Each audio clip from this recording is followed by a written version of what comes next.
diferenciar en su aproximación conceptual la definición subjetiva que hace referencia a la percepción del paciente de la dificultad al momento del paso del bolo por la vía digestiva.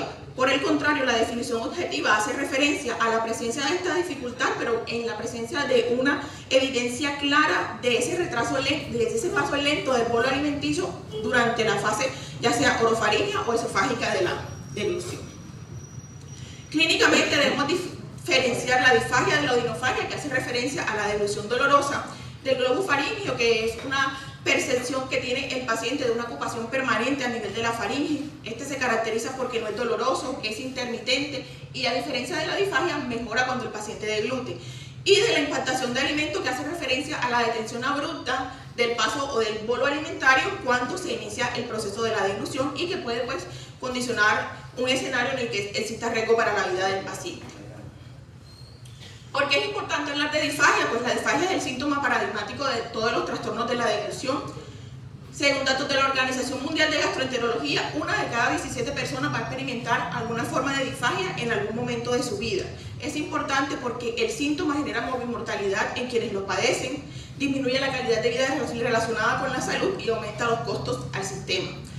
Típicamente la prevalencia se relaciona con la edad y es más frecuente en los mayores de 50 años y con las personas que tienen antecedentes de enfermedades neurológicas, principalmente las secuelas de ataque cerebrovascular y de otras enfermedades neurodegenerativas, en los cuales vemos que la prevalencia aumenta hasta en un 80% de los casos. En una revisión sistemática de estudios observacionales se encontró que la presencia de disfagia tiene un riesgo relativo de 3.17 para neumonía y de 11.5 para aspiración, lo cual nos habla del impacto que puede tener esta condición en los pacientes quienes la padecen. Definitivamente ha sido muy difícil establecer las tasas de prevalencia a nivel mundial y eso se justifica en el hecho de que la disfagia está determinada por la etiología subyacente y esta puede cambiar en diferentes partes del mundo. En términos generales se ha descrito que la prevalencia es de aproximadamente un 3% en la población mundial. Esto es un estudio que fue realizado en la ciudad de Bogotá en el año 2016 en un centro especializado de gastroenterología. Se hizo un análisis retrospectivo de 3.148 registros donde se encontró que la prevalencia de disfagia fue de aproximadamente un 2.7%. Fue más prevalente en las personas entre 70 y 79 años y hubo mayor predicción en el sexo femenino con 70.5%, lo cual es acorde con el caso que traemos el día de hoy. En la aproximación diagnóstica de un paciente con un síndrome disfágico, el primer paso es tratar de establecer el origen de la disfagia, ya sea como faríngea o esofágica.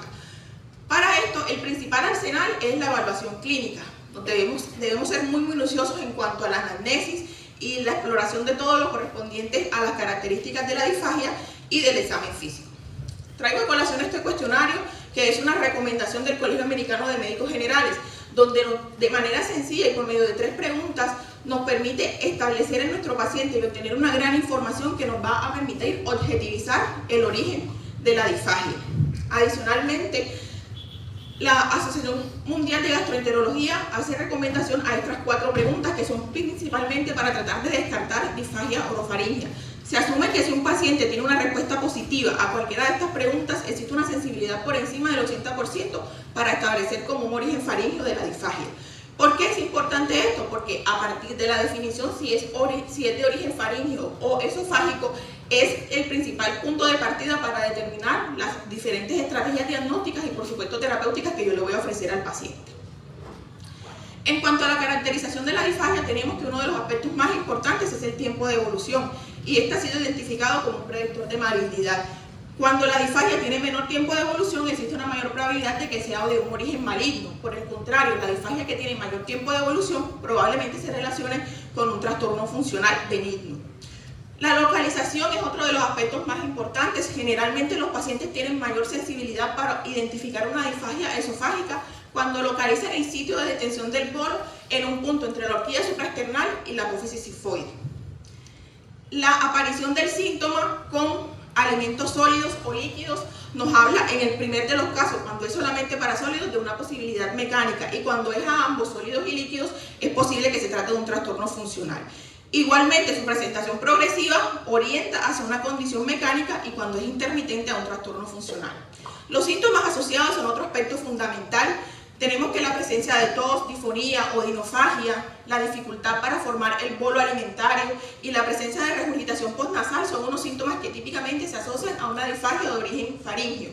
Por el contrario, la pirosis, la regurgitación y el dolor torácico son típicamente síntomas que se asocian a una disfagia esofágica. La fiebre, el sangrado gastrointestinal y la pérdida de peso generalmente nos hablan de complicaciones de la enfermedad. Los antecedentes también son importantes. Ya mencionábamos que todas las patologías neurológicas generalmente suelen asociarse con un desarrollo de disfagia de origen faríngeo. Por el contrario, en el contexto de las enfermedades autoinmunes y la enfermedad por reflujo, es muy frecuente que produzca una disfagia esofágica. Existen otras patologías como la demencia por Alzheimer, la enfermedad de Parkinson, la infección por cándida que pueden producirnos disfagia esofágica y también faringe. En el caso de nuestra paciente, recordemos, su principal motivo de consulta fue la regurgitación, asociado presentó pirosis, pérdida de peso y además la disfagia que manifestó estaba presente desde el inicio tanto para alimentos sólidos como líquidos. Bueno, con respecto a la evaluación que se debe hacer del paciente, traigo a colación esta recomendación que es de la Asociación Canadiense de Gastroenterología en su guía para el abordaje del paciente con una disfagia esofágica no investigada. Ellos nos dicen que en el contexto de un síndrome disfágico hay que tener en cuenta como signos de alarma la edad mayor de 50 años, el antecedente de sangrado gastrointestinal, la regurgitación, la pérdida de peso y la odinofagia. Para referirnos un poco más a esto, traigo a colación este estudio. Esto es un estudio realizado aquí en nuestro hospital entre el año 2018 y el 2015 por el doctor Pedro Vides de la Cruz. Él era un estudiante de posgrado del programa de cirugía general y buscó pues caracterizar algunos aspectos de los pacientes en quienes por diferentes motivos de consulta se hacía una endoscopia de vías digestivas altas buscando establecer la presencia de cáncer esofágico. En su estudio, como dato importante, encontró que el principal motivo de consulta, tanto para los pacientes que presentaron cáncer como para los que no, fue la disfagia. En total, él incluyó 68 registros. De estos, el 47% de los pacientes resultaron con cáncer, pero lo más sorprendente de todo fue que el 87.4% presentaron un cáncer en estadio final, lo cual solamente los hacía susceptibles de manejo paliativo. El mensaje aquí es a tener en cuenta que todo paciente que consulte por un síndrome disfágico y en el que adicionalmente encontremos los signos de alarma, la primera dirección diagnóstica debe estar orientada a tratar de descartar una patología maligna. En cuanto al examen físico, importante establecer el estado general del paciente. Generalmente el examen físico va a ser algo inespecífico y la mayoría de los signos que podemos encontrar lo que nos van a permitir es tratar de identificar posibles etiologías subyacentes del síndrome disfágico. Importante tener en cuenta el estado nutricional y el estado de hidratación del paciente a nivel de la cabeza y cuello, buscar la presencia de masas o de tosis, la dentición, la presencia de bocio, a nivel abdominal si hay organomegalias, a nivel neurológico, importantísimo para tratar de establecer si hay alguna patología subyacente que nos pueda generar el síntoma en el paciente. Nuestra paciente en el hospital fue valorada por el servicio de fonoaudiología y esto es un punto importante en el abordaje de todo síndrome disfágico. Muchas de las guías recomiendan que debe ser el primer punto de partida porque son los especialistas en deglución y son los que inicialmente nos van a permitir establecer si en el paciente existe o no una disfagia de origen esofágico. En el caso de nuestros pacientes, ellos hicieron un test que ha sido validado que se llama el test de la evaluación de volumen viscosidad y establecieron que nuestro paciente no tenía ninguna alteración en la fase deglutoria en la fase orofaringea de su deglución y concluyeron que esto era un hallazgo que probablemente estaba a favor de un origen esofágico de la disfagia de nuestro paciente. Cuando hablamos de disfagia esofágica, debemos tratar de establecer el origen etiológico. Para esto existe una clasificación anatómica funcional, una orgánica, cuando obedece a causas que son propias del esófago y secundarias cuando se presentan en el marco de otras patologías sistémicas. Y también las podemos clasificar según su localización a nivel del esófago superior, medio o inferior. En este cuadro vamos a destacar las causas anatómicas dentro de las cuales tenemos en el contexto de las que causan enfermedad directa de la mucosa, la enfermedad por reflujo gastroesofágico, que es la causa más frecuente de disfagia en el mundo. Seguida, debemos tener en cuenta la esofagitis eosinofílica, que es una causa cada vez más prevalente. Esta se debe sospechar en un paciente joven que presenta una disfagia intermitente y que además tiene antecedentes de alergias, ya sea alimentarias u otras condiciones asociadas a la atopía, como asma, eczema, entre otros. Dentro de las causas funcionales, los trastornos primarios de la motilidad esofágica son uno de los más importantes y dentro de estos el principal representante es la acalasia. Y los trastornos secundarios de la motilidad que se pueden ver en el contexto de muchos síndromes o enfermedades autoinmunes. Aquí vemos el RR de cada una de ellas para el desarrollo de una disfagia esofágica. Trayendo a colación nuevamente el estudio que se realizó en la ciudad de Bogotá, para Colombia vemos que la causa más frecuente en ese estudio fue la enfermedad por reflujo gastroesofágico, seguido de las anormalidades estructurales y de los trastornos motores como tercera causa. Continuando con la aproximación diagnóstica de los pacientes, lo siguiente es la realización de los estudios. Para esto tenemos que se clasifican en estudios morfológicos y funcionales. El siguiente paso en el caso de nuestro paciente era hacer un estudio funcional, que fue la endoscopia de vías digestivas altas o esofagogastroduodenoscopia. Para la mayoría de las sociedades científicas, este debe ser el punto de partida, es el primer estudio que se debe indicar en la aproximación diagnóstica del síndrome difágico. Una de las recomendaciones importantes que también nos trae la guía de la Asociación Canadiense es que en todo paciente con disfagia esofágica en quien se le hace una endoscopia, la recomendación es tomar siempre biopsia, incluso si el aspecto de la mucosa es normal, y esto es con el objetivo de descartar la presencia de esofagitis eosinofílica. El único escenario en donde se podía considerar opcional la toma de la biopsia es aquellos casos en los que se evidencia por las características de la mucosa que hay una esofagitis erosiva muy a favor de una enfermedad por reflujo gastroesofágico y en ese caso se podría considerar no necesaria. A nuestra paciente se le realizó la endoscopia, por supuesto, y vemos que a nivel del esófago nos dan unos datos característicos. Hay un calibre dilatado y una culminación estrecha, lo cual, según nos refiere el endoscopista, es un hallazgo muy sugestivo de un trastorno motor esofágico y que se debe descartar acalasia. Se le realizó una endoscopia, una biopsia y la biopsia resultó normal. En este video podemos ver los hallazgos característicos de una paciente con acalasia. El esófago se encuentra dilatado, hay una tortuosidad en las paredes de la misma, hay acumulación excesiva de secreciones, lo cual nos habla de que puede existir una limitación para el aclaramiento faríngeo, en algunos casos puede haber retención de alimentos y el hallazgo más característico que es la culminación estrecha o la estrechez a nivel de la unión esofagogástrica que a veces dificulta el paso del fibroscopio. Con estos resultados nuestra paciente fue valorada por el equipo de gastroenterología del hospital, quienes consideraron que con el objetivo de continuar la aproximación diagnóstica y ofrecer un tratamiento dirigido, era necesario continuar con los estudios complementarios. Ordenaron un esofagograma de bario con protocolo de disfagia y una manometría esofágica de alta resolución. El esofagograma es un estudio morfológico que, por medio de la administración de un contraste, nos permite hacer una evaluación del proceso de la dilución. Al paciente se le administran entre 150 a 200 mililitros de bario y posteriormente se toman unas imágenes sucesivas al minuto, a los 2 minutos y a los 5 minutos.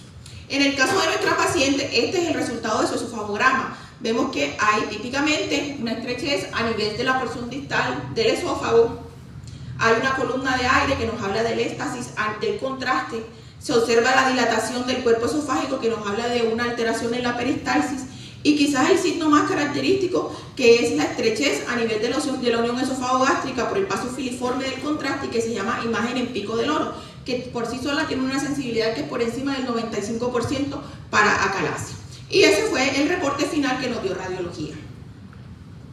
En la continuación, en el abordaje del paciente, lo siguiente es determinar la necesidad o no de estudios funcionales. Están indicados siempre que por medio de los estudios estructurales, endoscopia o esofagograma no hayamos encontrado una causa ya sea estructural o inflamatoria del trastorno y se hace con el objetivo de investigar o de evaluar los trastornos de la motilidad esofágica. La manometría esofágica, como mencionaba, es un estudio funcional. Esto es un estudio que se basa en un registro topográfico y se representa en colores que nos indican los diferentes cambios de presión que se dan en el esófago, específicamente en el esfínter esofágico superior y en el cuerpo esofágico y en el esfínter esofágico inferior durante la deglución.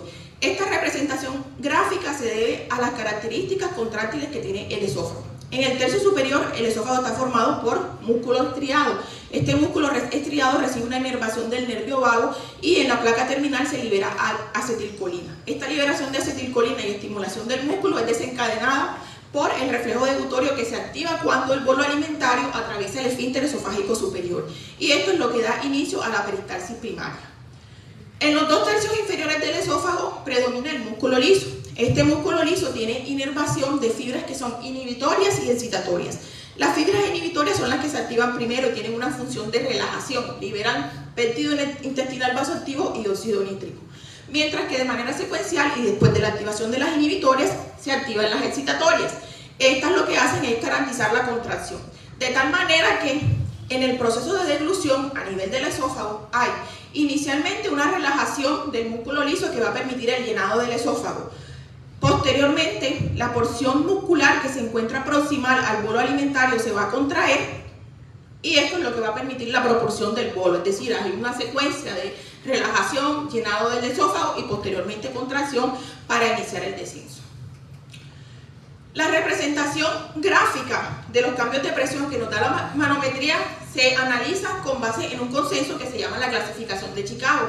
Actualmente está en su cuarta versión y es, valga la redundancia, un consenso universal que se creó con el objetivo de unificar y poder establecer los diagnósticos específicos según cada uno de los hallazgos que nos da la manometría con respecto a la motilidad en el del esófago. En la calasia típicamente existe una incapacidad para la relajación del esfínter esofágico inferior y hay una métrica que se llama presión integrada de relajación que es el parámetro más importante por la mamografía para diagnosticar la calasia. Este nos mide la capacidad de relajación que debe tener el esfínter para permitir el paso del bolo alimentario del esófago al estómago. En todos los tipos de acalasia se reconocen tres fenotipos. Según la clasificación de Chicago, existe la incapacidad de relajación del esfínter y una ausencia de peristalsis.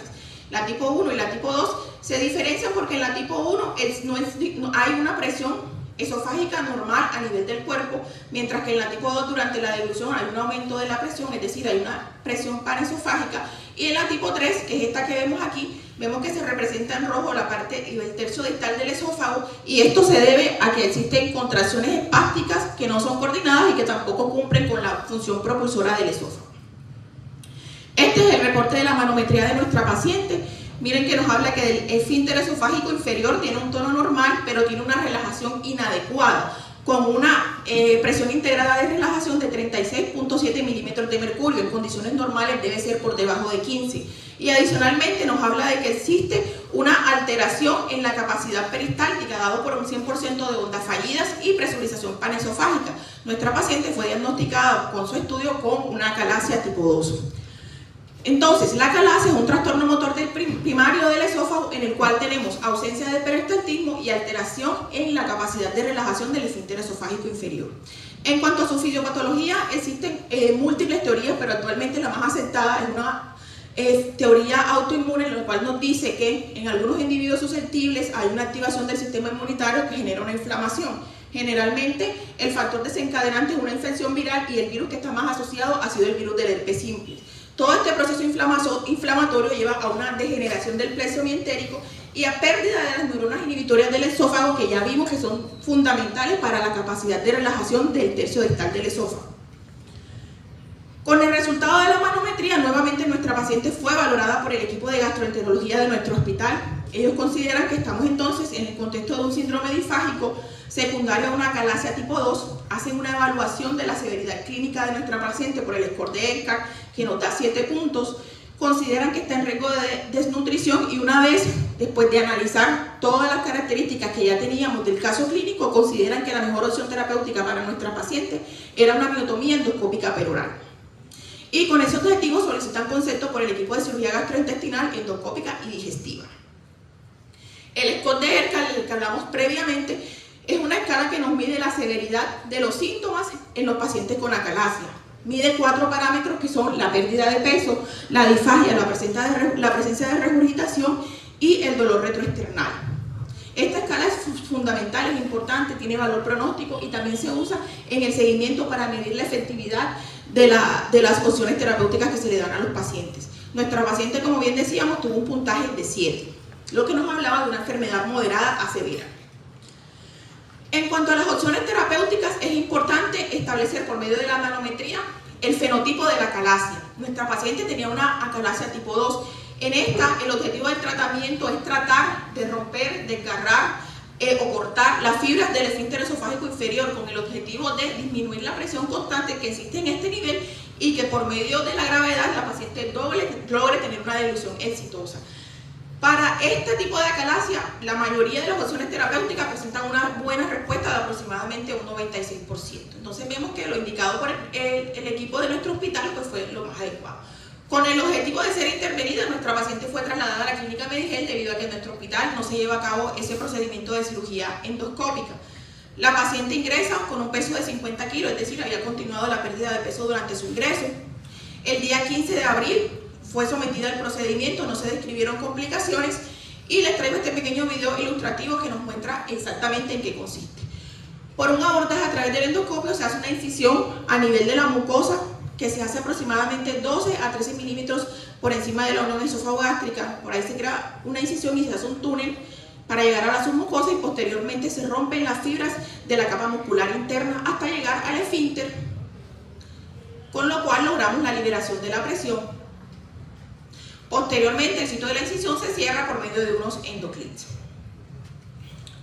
Importante tener en cuenta que además del tratamiento quirúrgico, en todas estas trastornos motores esofágicos se deben indicar las modificaciones del estilo de vida. Al paciente se le debe enseñar que su alimentación o su proceso de ingesta se debe convertir prácticamente en un ritual y hacer énfasis en la necesidad de ingestas más frecuentes, en pequeñas cantidades, evitar acostarse luego de ingerir alimentos, tener una masticación adecuada, entre otros. El día 27 de abril la paciente fue valorada nuevamente por el servicio de consulta externa de gastroenterología de nuestro hospital. Habían transcurrido 3 meses exactamente después del procedimiento. Manifestó no haber tenido nuevos episodios de mesis. Se encontró un ECAR score de 1 punto, es decir, se logró una reducción de 6 puntos y recordamos los 7 que tenía inicialmente, lo cual nos habla en este estado de una enfermedad prácticamente subclínica. Lo más importante para ella es que logró tener una recuperación del peso, logrando alcanzar los 59 kilogramos, que era el peso que tenía previamente al inicio del trastorno. Nos trajo a la consulta estos estudios donde si comparamos el esofagograma inicial con el de control, vemos que el esófago se encuentra delgado, sin dilatación y lo más importante, sin estrechez a nivel de la unión esófago-gástrica. Y adicionalmente nos trajo esta endoscopia donde vemos que la mucosa del esófago estaba descrita como normal con un calibre conservado. Los mensajes finales para llevar a casa son que en el abordaje diagnóstico de un paciente con un trastorno dilutorio, lo más importante es iniciar la aproximación con base en la anamnesis y el examen físico. Esto nos va a permitir objetivizar con bastante precisión el posible origen del trastorno. Los objetivos del tratamiento van a ser tratar de restablecer los mecanismos de la deglución y cuando no sea posible garantizar restablecer el mecanismo contráctil esofágico y cuando no es posible pues garantizar los requerimientos nutricionales de las pacientes. Y finalmente la resolución de los síntomas y el pronóstico de los pacientes dependen del subtipo de acalasia, para lo cual es necesario hacer la manometría esofágica de alta resolución.